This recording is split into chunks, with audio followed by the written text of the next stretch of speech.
Dalam nama Bapa dan Putra dan Roh Kudus. Amin. Allah Bapa di surga, bantu kami untuk belajar mempersembahkan, menyerahkan diri kami kepadamu. Lewat peristiwa, lewat kejadian, lewat kehidupan yang sedang kami jalani ini. Engkau berbicara kepada kami lewat segala yang ada dalam hidup kami. Dalam kehidupan, dalam peristiwa, entah itu menyedihkan, entah itu menyenangkan. Bantu kami untuk menemukan Engkau, mengenal Engkau di dalam segala-galanya, sehingga hanya Engkaulah yang kami puji dan kami muliakan. Demi Kristus Tuhan dan pengantara kami. Amin. Para saudara, pada tanggal 2 bulan 2 2022 ini, kita diajak untuk merenungkan kisah bagaimana orang tua Yesus mempersembahkan Yesus ke Kenisa.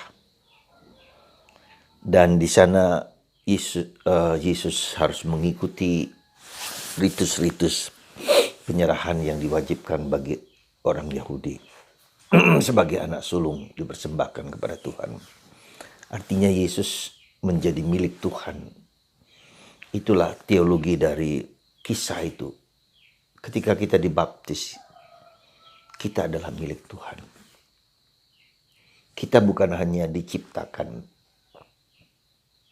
sebagaimana ciptaan-ciptaan lain, tapi kita dijadikan anak Allah. Dipersembahkan kepada Allah. Dan menjadi anak Allah itu juga berarti kita memiliki relasi personal. Kita memiliki komunio, koinonia, persekutuan dengan Allah.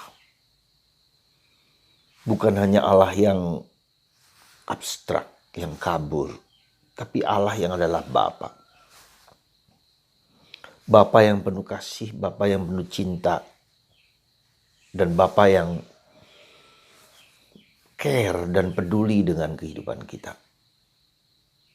Yang mau menyelamatkan, yang membebaskan, yang mencintai, yang mengasihi, yang peduli dengan kehidupan kita. Karena dia care, maka dia ingin kita memiliki relasi. Ya, komunio, persekutuan itu. Dan relasi itu adalah relasi dialogal. Allah dan manusia, manusia dan Allah.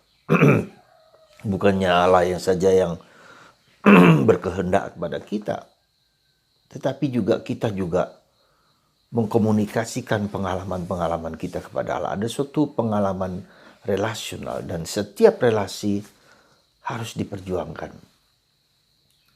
Tidak pernah suatu relasi yang begitu saja. Ya. Relasi yang ditanam Tuhan pada waktu kita dibaptis.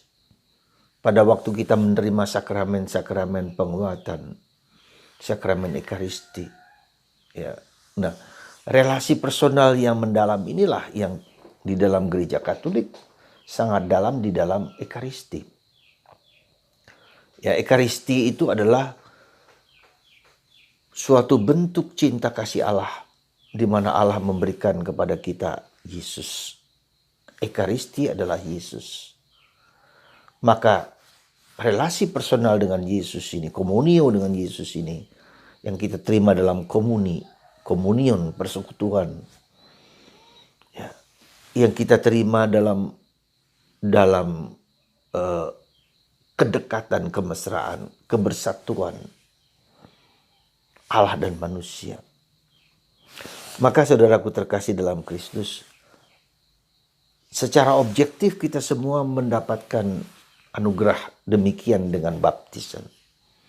Dengan hidup membiara, dengan hidup imamat. Itu adalah bentuk persekutuan, komunio dengan Kristus. Yang mengajak kita untuk membagikan apa yang kita miliki itu kepada orang lain.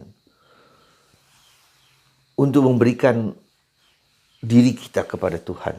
Untuk menjadi manusia yang dewasa, seperti dialami oleh Yesus. Yesus bertambah besar, hikmatnya bertambah. Dan itulah menjadi tujuan kita.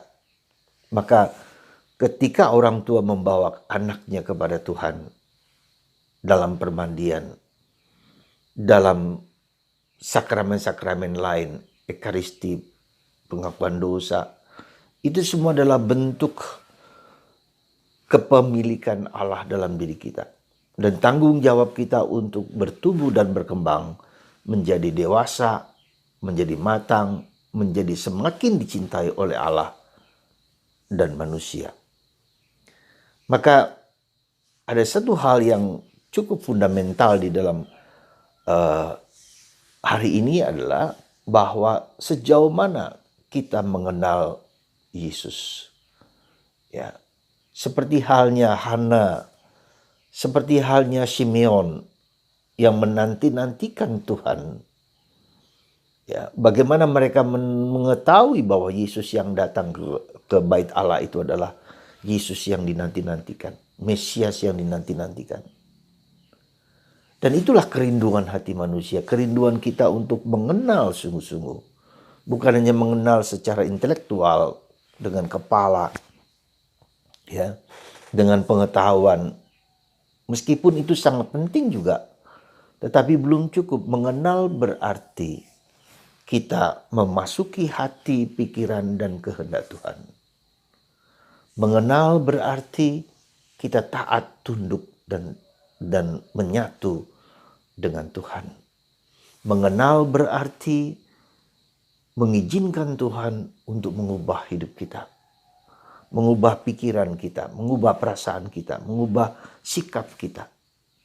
Sekali lagi, bukan hanya percaya, tetapi beriman. Seperti kata Yesus kepada wanita yang 12 tahun yang kemarin kita dengarkan. Imanmu menyelamatkan engkau.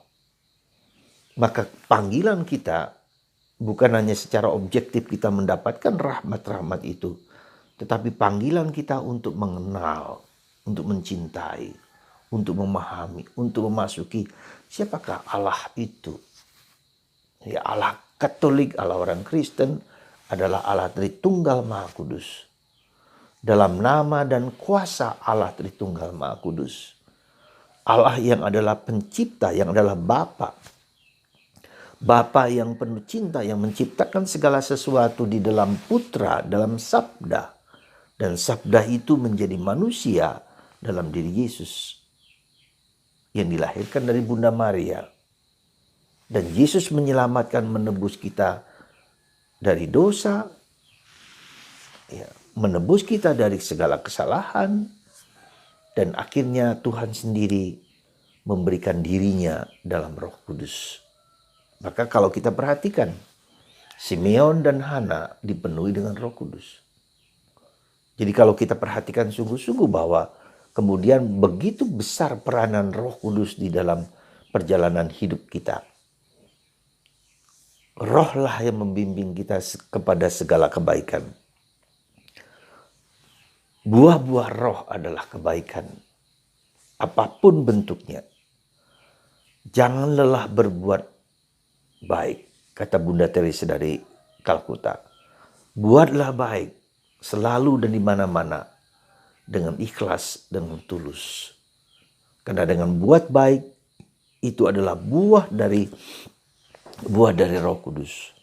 Di samping buah-buah Roh Kudus lain, kasih, cinta, murah hati, mengampuni, memaafkan, menerima ya, orang lain apa adanya, mengubah hidup. Itu adalah buah-buah kebaikan, menemukan Tuhan. Ya, mencari Tuhan, menemukan Tuhan, berharap kepada Tuhan, menanti-nantikan Tuhan dalam iman. Supaya kita semakin mengenal siapa Yesus itu. Maka dalam bahasa Latin ada kata-kata Paulus yang digunakan menjadi moto dari Uskup Jakarta pada waktu itu. Monsignor Leo, Scio qui credidi. Saya tahu kepada siapa saya berkenan. Saya tahu kepada siapa saya percaya. Saudara, mari kita mohon rahmat supaya